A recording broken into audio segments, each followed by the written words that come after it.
Huge Nintendo leak and more. This Geek in Review for August 7th, 2020.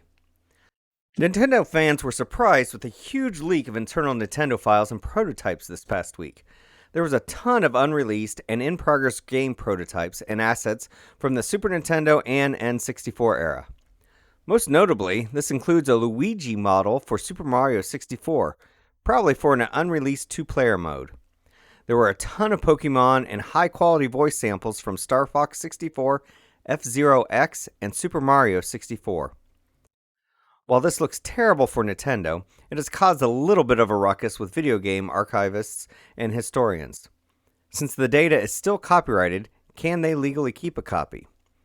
I know the ROMs of Nintendo games will be distributed beyond the heat death of the universe, but this leak is different than publicly distributed games. This information was never meant to be distributed. Should archivists keep a copy? Let me know at feedback@goesgeek.com. A couple months back, NASCAR went the virtual route to restart some of the races using the technology from iRacing. I watched part of a race that was posted to YouTube and came away really impressed. It almost looked like a real NASCAR race. Now, Major League Baseball and the NBA are looking at doing the same with virtual spectators of real-life games. The results are not convincing. But hey, maybe in a few years, the virtual fans can watch the virtual players, and the creation of the Matrix will be complete. There are a ton of horror stories of YouTube's overzealous content ID that is used to block access to copyrighted material.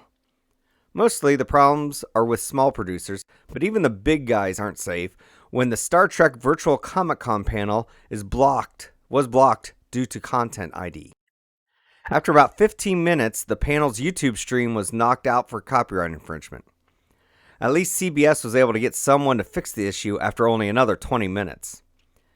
In other Comic-Con news comes a story from 2015 when John Lewis cosplayed himself at Comic-Con. At his first Comic-Con, Mr. Lewis marveled, pun intended, at the cosplay going on, so he decided at the next one he was going to cosplay himself. If you didn't know, Konami makes PCs.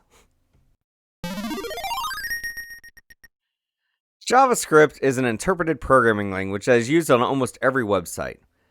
It's not known for being the best thing ever, so why not create a Macintosh emulator running Mac OS 8? Felix Reisberg has done just that, putting up cross-platforms apps that let you experience a late 90s Mac. I played around with it, and it works quite well, better than I thought it would.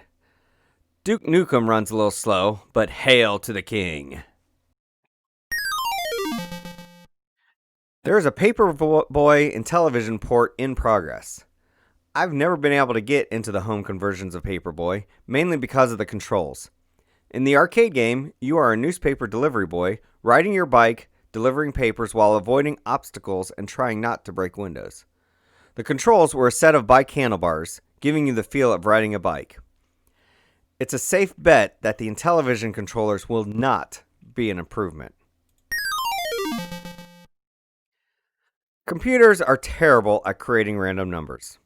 They usually use a pseudo-random number generator algorithm. The algorithm is given a number called a seed, and from then on, the algorithm will spit out random numbers. Random numbers with a twist. The sequence of random numbers generated is always the same for a given seed. To help with the randomness, the seed is usually generated from some random input and things a computer may know, such as the time.